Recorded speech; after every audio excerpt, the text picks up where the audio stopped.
वालेकुम warahmatullahi wabarakatuh। मेरा नाम रनीम है और मैं क्लास 5 में पढ़ती हूँ। तो जैसा कि आप जानते हैं इस साल कश्मीर में बहुत ज़्यादा गर्मी हो रही है, तो इसका कारण मुझे लगता है कि पेड़ की वजह से ही इतनी गर्मी हो रही है, क्योंकि हम जो लोग हैं, हमारे जो लोग हैं वो पेड़ बहुत ज़्यादा काटते हैं। तो इसलिए मैं अपील करती हूँ अपने लोगों से कि पेड़ ना काटें। और जो अब मुझे लगा था, मुझे सुनने में आया है कि बाहर के मुल्कों में बहुत ज़्यादा गर्मी होती है, जैसे जम्मू में, दिल्ली में, मुंबई में, और बाहर के मुल्कों में। अब इस साल कश्मीर में कोई डिफरेंस नहीं रहा बाहर के मुल्कों में, और कश्मीर में कोई डिफरेंस नहीं रहा। तो हमें अब 8 तारीख से छुट्टियां होने वाली हैं।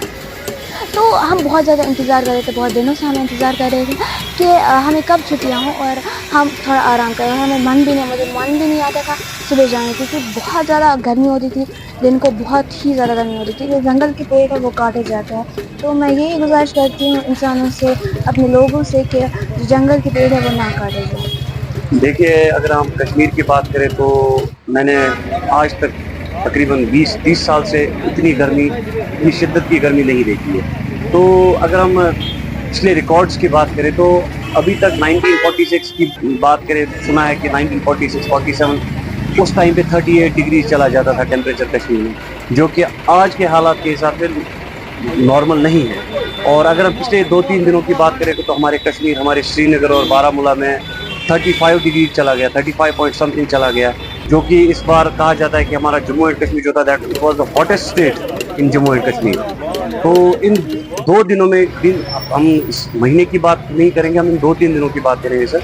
इन 2-3 दिनों में हमारे कश्मीर में हद से ज़्यादा टेम्परेचर हुआ है। और इसकी वजह क्या है? इसकी वजह जो है, मैं मानता हूँ डिफॉरेस्टेशन। जो हमारे जंगलात काटे जा रहे हैं, जो बेताक जो जंगलातों की कटाई हो रही है, तो इसकी जो बुनियादी वजह है वो यही है कि हमारे जंगलातों को चोर डकैत जैसे लोग, जो कि लकड़ी के चोर है, वो काट रहे हैं। और इसकी तरफ जो है, हम जो महकमा है, मेरे हिसाब से महकमा इसकी तरफ कोई तवज्जो नहीं दे रहा है।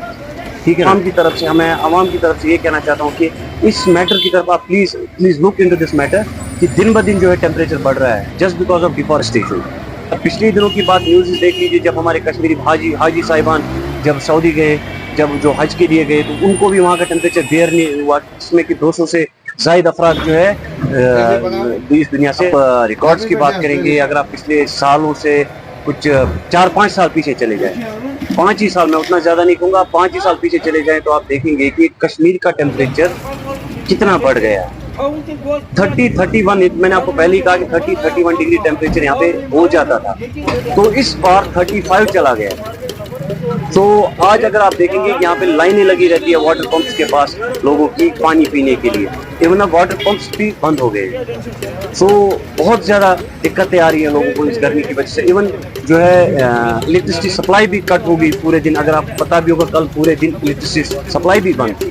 तो उस लिहाज से भी अगर हम देखेंगे कि इस टेम्परेचर से कितना असर पड़ रहा है एक आम आदमी की ज़िंदगी पर। यहाँ जम्मू कश्मीर में पहली बार हम इतनी गर्मी एक्सपीरियंस करते हैं। बहुत ज़्यादा गर्मी है, ह्यूमिडिटी भी बहुत ज़्यादा है, बारिश नहीं हो रही है। ये सारा जो है ग्लोबल वार्मिंग जो पूरे दुनिया में, उसी का एक हिस्सा है। आपने देखा होगा सऊदी अरेबिया में जब हाजी हमारे वहाँ पर मक्का मदीना गए थे हज करने के लिए, वहाँ भी गर्मी का उनको भी वहाँ असर देखने में वहाँ आया है, और बहुत सी जाने वहाँ पर तलफ हो गई है, जिसका जो रीज़न है वो गर्मी है, हमें देखनी पड़ेगी। और सबसे बड़ी बात यह है कि जो यहाँ पर बेदरेग जंगलों का सफाया किया गया है, हमारा जो ग्रीन गोल्ड है उसको लूटा गया है, कहीं पर प्लांटेशन उस लेवल पे नहीं हो रही है जिससे वो एक इकोसिस्टम में एक बैलेंस रहता है। वो सारा बैलेंस हम खुद ही ख़त्म कर देते हैं, बिगाड़ देते हैं।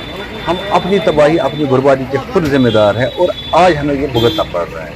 बाहर नहीं निकल पा रहे हैं, और ऊपर से आप देख लीजिए कल दिन भर बिजली नहीं थी तो क्या हाल रहा होगा। बड़े पेशेंट्स जिनको ऑक्सीजन पे जो जी लेते हैं, जो जी पाते हैं, ऑक्सीजन उनको बहुत ज़रूरी होता है, कंसनट्रेटर घरों में लगे हुए होते हैं, उनको ऑक्सीजन नहीं मिला तो उनकी क्या हालत रही होगी। और बड़े बुजुर्ग बच्चे, उनकी भी गर्मी से बुरी हालत हो गई है। अब यहाँ गवर्नमेंट को चाहिए, जो हमारे पास कुछ डिपार्टमेंट्स हैं, हमारा सोशल फॉरेस्ट्री है या हमारा फॉरेस्ट डिपार्टमेंट है, उनको चाहिए कि जहाँ पर भी उनको एम्प्टी लैंड मिले, या लोगों को भी चाहिए जहाँ पर उनको खाली जगह मिलती है वहाँ पर एक पेड़ लगाएं। कम से कम इतना कंट्रीब्यूशन तो होना चाहिए ایک ایک پیڑ اگر ہم یہاں تقریباً 1,30,00,000 ہماری آبادی ہے جموں کشمیر میں، اگر ایک ایک پیڑ ہم ہر سال لگائے تو مجھے لگتا ہے 1,30,00,000 پیڑ یہ تقریباً 12-13 کروڑ 10-12 سال میں ہو جائے گا. تو اس سے جو ہمارا یہاں پر جو نظام ہے وہ پھر سے درست ہو سکتا ہے. ہمیں یہ ساری گرمی یہ نہیں جھیلنی پڑے گی. ہمیں اپنا کنٹریبیوشن دینا ہے، ہمیں اپنی ذمہ داری سمجھنی ہے اور اس ذمہ داری کو سمجھ کر پھر ریئیکٹ بھی کرنا ہے. پیڑ پودے لگانے ہیں، جتنی یہاں پر گرینری ہوگی اتنی یہاں پر جو اس کی گرمی کی شدت ہے وہ بھی قابو میں رہے گی، ٹھنڈی ہوائیں چلے گی، بارش بھی اپنے ٹائم پہ ہوگی. ہم یہی دعا کرتے ہیں کہ جلد یہاں بارش ہو اور یہ جو ابھی تپش ہے اس دھوپ کی اس سے ہمیں نجات ملے.